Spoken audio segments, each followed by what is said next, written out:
Hello दोस्तों, मेरा नाम Vishal Sonone Patil, customs and central excise inspector CGL 17। तो अभी आपको मेडिवल इंडिया का वीडियो दिखेगा, ठीक है। तो ये वो स्टार्ट करने से पहले मैं जो बोल रहा हूँ ना उसको पेशेंस से सुनो 2 मिनट के लिए, ठीक है। तो आपको बहुत ज़्यादा फ़ायदा हो जाएगा। तो अभी हमने मेडिवल इंडिया का ऑडियो डाला था टेलीग्राम पे, वही ऑडियो हम बहुत ही अच्छे से अभी यहाँ पे लाने वाले हैं। तो अभी आपको फ़ोटो भी दिखेगा वहाँ पे, है ना, आपके सामने फ़ोटो भी दिखेगा और उसको आप पढ़ लेना, आपका बहुत ही अच्छा मेडिवल इंडिया ख़त्म हो जाएगा, ठीक है। तो जो हमने टेलीग्राम पे मेडिवल इंडिया लाया था उसको बहुत ही अच्छा रिस्पॉन्स मिला था, है ना। बहुत ही मतलब जो बड़े बड़े क्लासेस से बच्चों ने स्टडी किया उनको भी बहुत पसंद आया था और हम बहुत ही बढ़िया लेवल से एकदम आपका मेडिवल इंडिया ख़त्म करने वाले। और मैं एक इंटरेस्टिंग वे से पढ़ाता हूँ, एक स्टोरी टाइप हिस्ट्री को पढ़ाता हूँ, तो आपको बहुत ही अच्छे से सारे के सारे पॉइंट्स आपको याद भी रह जाएंगे अच्छे से। तो ये यदि आपको स्टार्ट करना है ना, तो आपको क्या करना है कि उसका जो PDF है, PDF मैंने टेलीग्राम पे डाल लिया है। PDF का आपको झेरॉक्स निकाल लेना है, ठीक है। मैं डिस्क्रिप्शन बॉक्स में भी उस PDF का लिंक डाल दूंगा। लेकिन यदि यहाँ पे क्या होता है, कभी कभी लिंक ओपन नहीं होता है, तो विशाल सर सेंट्रल एक्साइज सर्च कर लेना टेलीग्राम पे। वहाँ पे 2 ग्रुप्स मिलेंगे, दोनों के दोनों ज्वाइन कर लेना, ठीक है। उसमें से विशाल सर CGL CHSL वाला जो ग्रुप है ना, वहाँ पे medieval India by Vishal sir नाम से वहाँ पे आपको फाइल मिलेगा, उसका आप झेरॉक्स निकाल लेना, ठीक है। नहीं तो आप खुद के हैंड रिटन नोट्स भी निकाल सकते हो। बहुत ही बढ़िया तरीके या नोट्स आपको मिलेंगे, एकदम CGL से रिलेटेड, एकदम CGL से रिलेटेड प्रॉपर नोट्स। यदि आप ये कर लेते हो ना अच्छे से, तो मेडिवल इंडिया, मॉडर्न इंडिया पूरा का पूरा GS हम खत्म करने वाले। और मेरा पर्सनल गारंटी आपको 40+ मार्क्स मिलेगा, वो भी एकदम आसानी से, ठीक है। एकदम बढ़िया तरीके से, एकदम आसानी से पढ़ना है तो डिफरेंट विशाल यूट्यूब चैनल से आपको पढ़ना ही पड़ेगा, ठीक है। और एक सबसे इंपॉर्टेंट मैं एक अनाउंसमेंट करने वाला हूँ कि जो भी पूरा अपना मेडिवल इंडिया रहेगा, मॉडर्न इंडिया रहेगा, ठीक है। मेडिवल इंडिया 16 दिन में ख़त्म हो जाएगा, मॉडर्न इंडिया लगभग 20 से 25 दिन में ख़त्म हो जाएगा, ठीक है। तो जो भी बंदा ये दोनों के दोनों वीडियोस पे हर रोज़ कमेंट करेगा, ठीक है, तो ये मेडिवल इंडिया और मॉडर्न इंडिया ख़त्म होने के बाद मैं उसको पर्सनली गाइड करूँगा, उसको पर्सनली मैं सब टाइम टेबल बना दूंगा, ठीक है। जो भी हर रोज़ उसको ये करेगा, हर रोज़ उसको कमेंट करेगा। और यदि ज़्यादा बच्चे होते हैं जो हर रोज़ कमेंट करते हैं, है ना, तो फिर उसमें से मतलब 10 बंदे, 15 बंदे, 20 बंदे जो भी है जो हर रोज़ कमेंट कर रहे हैं, उसमें से फिर मैं लकी ड्रॉ निकाल के 2 बंदों को सेलेक्ट करूँगा और उनको मैं पूरा का पूरा गाइड करूंगा। मतलब मैं हर वीक में उनसे बात करूंगा, सब कुछ उनका पूरा का पूरा CGL 2020 का पूरा गाइडेंस का रिस्पॉन्सिबिलिटी मेरा रहेगा, उनका पूरा का पूरा सिलेक्शन का रिस्पॉन्सिबिलिटी मेरा रहेगा। तो आपको यही करना है कि हर रोज़ वहाँ पे कमेंट करना है, ठीक है। और अभी चलो हम मेडिवल इंडिया स्टार्ट कर देते हैं। सूर्य डायनेस्टी हम स्टार्ट करते हैं। तो सूर्य डायनेस्टी यानी सूर्यवंश, सूर्य डायनेस्टी को ही सूर्यवंश बोला जाता है। ये सेकंड अफगान डायनेस्टी है। एक्चुअली फर्स्ट अफगान डायनेस्टी कौन सी थी? तुम्हारी लोधी डायनेस्टी थी। उसके बाद सेकंड अफगान डायनेस्टी आती है जो कि सूर्यवंश है। सूर्यवंश का रूलिंग पीरियड या शासनकाल होता है 1540 से लेके 1555 तक, यानी 15 साल तक सूर्य डायनेस्टी रूल करेगी इंडिया में, नॉर्थ इंडिया में। क्योंकि आपको पता है बैटल ऑफ कन्नौज में हुमायूं हारा था, तो उसके बाद शेरशाह सूरी सूर्य डायनेस्टी स्टार्ट करता है। 15 साल तक सूर्य डायनेस्टी रहेंगी, फिर से हुमायूं आएगा और सिकंदर सूरी उसको हराएगा और फिर मुगल डायनेस्टी फिर से स्टार्ट करेंगे। लेकिन ये बीच वाला 15 ईयर्स का जो पीरियड है वो वही सूर्य डायनेस्टी, उसके बारे में हमें पढ़ना है। तो देखो फाउंडर जो होता है सूर्य डायनेस्टी का वो कौन है? शेर शाह सूरी। उसका टाइम पीरियड है 1540 से लेके 1545 तक। और शेर शाह सूरी का जन्म हुआ था 1486 में, होशियारपुर की जगह है पंजाब में, वहाँ पे हुआ था। एक्चुअली 1486 का जो ईयर है ना, बहुत सारे बुक में उसको 1472 या अलग ऐसे लिखा है, वो कॉन्ट्रोवर्शियल है उसका ईयर। लेकिन ये चीज़ आपको बिल्कुल एग्जाम में पूछी नहीं जाएंगी, क्योंकि जो कॉन्ट्रोवर्शियल होता है वो एग्जाम में नहीं पूछा जाता। तो आपको यही याद रखना है कि उसका जन्म जो हुआ था ना वो होशियारपुर पंजाब में हुआ था। शेरशाह सूरी का चाइल्डहुड नेम यानी बचपन का नाम था फरीद।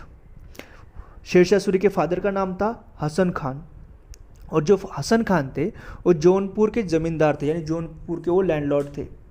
जौनपुर तो आपको पता है उसको सिराज हिंद या सिराज ईस्ट बोला जाता है, क्योंकि जौनपुर में मुस्लिम एजुकेशन बहुत ही अच्छा था, इसलिए उसे सिराज हिंद या सिराज ऑफ ईस्ट यानी पूर्व का सिराज बोला जाता है, क्योंकि सिराज में भी बहुत अच्छा मुस्लिम एजुकेशन था इसलिए।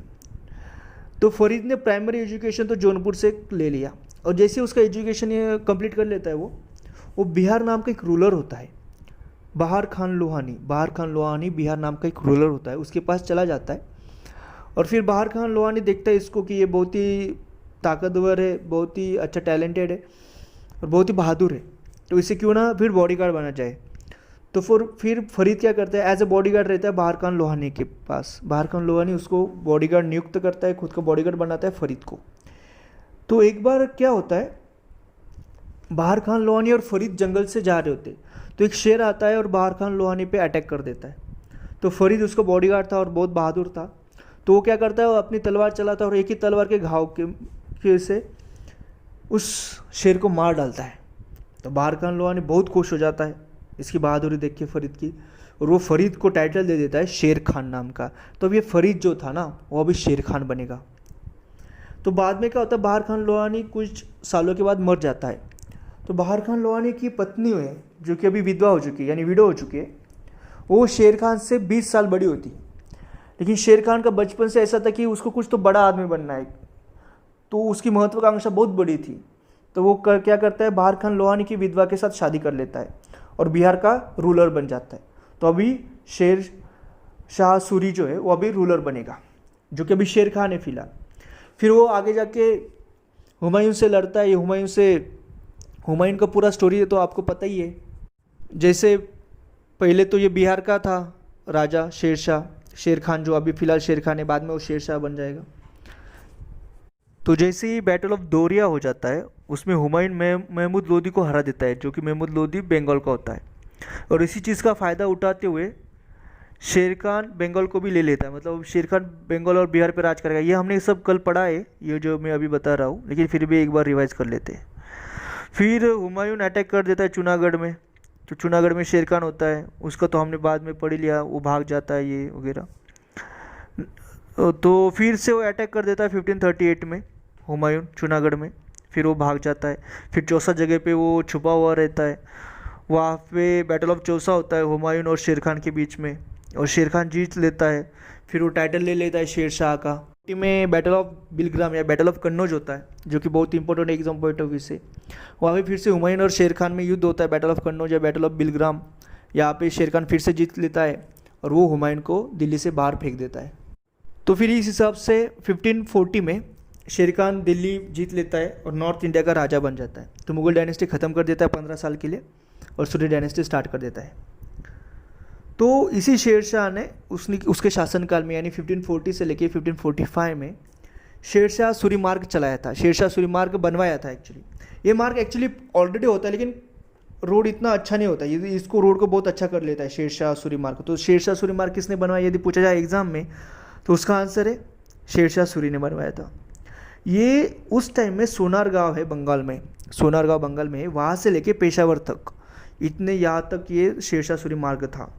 और वहाँ पे 1700 सराय थे, यानी 1700 सराय थे। सराय मतलब ऐसी जगह होती है वहाँ पे जो भी रास्ते पे चलने वाले जो भी लोग हैं उनको ठहरने के लिए वहाँ पे जगह थी सराय में। तो वो 1700 सराय थे वहाँ पे। और वो क्या करते हैं, हर 2 किलोमीटर के बाद एक पत्थर रखता है, और उस पत्थर से फिर जो भी उस रास्ते से जा रहे हैं उनको पता चल जाता था कि चलो इतना डिस्टेंस होगा, इतना डिस्टेंस हमने कवर कर लिया, इतना डिस्टेंस हमें बाकी है। तो ये जो कंसेप्ट है, जो कि आज भी हमें दिखाई देती है रोड के बाजू में, ये एक्चुअली शेर शाह सूरी ने लाई थी ये कंसेप्ट। तो क्या होता है, ये जो अभी शेर शाह सूरी मार्ग है ना, ये इसको आज के डेट में ग्रैंड ट्रंक रोड माना जाता है, यानी जीटी रोड माना जाता है। तो जो गवर्नर जनरल थे इंडिया के ब्रिटिश पीरियड में, लॉर्ड ऑकलैंड, तो लॉर्ड ऑकलैंड ही है, उन्होंने 1839 में शेर शाह सूरी मार्ग को नाम चेंज करके ग्रैंड ट्रंक रोड रखा था, यानी जीटी रोड रखा था। तो बाद में तो पार्टीशन हुआ था, पाकिस्तान अलग हुआ था इंडिया से, बांग्लादेश इधर भी अलग हुआ था। तो आज के डेट में यदि पूछा जाए कि शेर शाह सूरी मार्ग कहाँ से कहाँ तक है इंडिया के अंदर, तो वो है अमृतसर से लेके कोलकाता, अमृतसर से लेके कोलकाता तक है। तो शेर शाह सूरी ही आदमी है जिसने पाटलिपुत्र जो जगह है, पाटलिपुत्र जगह जिसको नाम चेंज करके पटना किया था। तो हमारे बहुत सारे स्टूडेंट पटना से भी है, तो उनका जो जगह है वो पटना, उसका पहले नाम पाटलिपुत्र था और शेर शाह सूरी ने उसका नाम चेंज करके पटना रखा है। शेर शाह सूरी है, उसी ने सिल्वर कॉइन चालू किए थे, इशू किए थे। और इसी सिल्वर कॉइन कौन से थे, वो रुपया थे, जो कि आज भी अपनी इंडिया की करेंसी है। वो इंडिया की भी है, पाकिस्तान की भी है, श्रीलंका, मालदीव वगैरह आजू बाजू की जो कंट्री है, लगभग 8 कंट्री की करेंसी आज के डेट में रुपया है। तो सिल्वर कॉइन उसने चलाए थे जो कि रुपये थे। उसके बाद उसने कॉपर कॉइन भी चलाए जो कि दाम थे। सिल्वर कॉइन रुपया थे, कॉपर कॉइन दाम थे। 1540 में देखो मलिक मोहम्मद जैसी, मलिक मोहम्मद जैसी नाम का एक राइटर होता है, उसने पद्मावत नाम की एक बुक लिखी थी। पद्मावत नाम का एक उपन्यास लिखा था 1540 में। उसमें पद्मावत उपन्यास में या पद्मावत उस बुक में उसने अलाउद्दीन खिलजी ने जो चित्तौड़ अभियान किया था ना, उसके बारे में उसने लिखा था। वो अलाउद्दीन खिलजी ने चित्तौड़ अभियान तो पहले कर लिया था, लेकिन उसको लिखा था मलिक मोहम्मद जैसी ने। और इसी बुक पे फिर पद्मावत मूवी भी आई है आगे। तो दिल्ली में जो ओल्ड फोर्ट है ना, यानी पुराना किला, उसका निर्माण भी तुम्हारे शेरशाह सूरी ने किया था। एक्चुअली ओल्ड फोर्ट या पुराना किला का एक्चुअल जो नाम है ना, वो है किला-ए कुहना, किला-ए कुहना नाम है। तो फिर 1545 में शेरशाह सूरी मर जाता है। He died in 1545। एक्चुअली इसका मरने का स्टोरी बहुत ही इंटरेस्टिंग है। एक एक्सीडेंट के कारण ये मरा था। तो जैसे 1545 में कालिंजर जगह, कालिंजर मिशन पे गया था, वहाँ पे क्या होता है, उसके पास एक अग्निस्त्र होता है हुक्का नाम का। मतलब उस ऐसा होता है आग का गोला वो फेंकता है, आग का गोला होता है, तोप में से वो आग का गोला फेंकता है, वो हुक्का नाम का अग्निस्त्र। तो ये हुक्का नाम के अग्निस्त्र को फेंकता है। फिर तो क्या होता है, वो हुक्का जाता है एक दीवार पे टकराता है और वापस शेरशाह सूरी के पास आके गिरता है।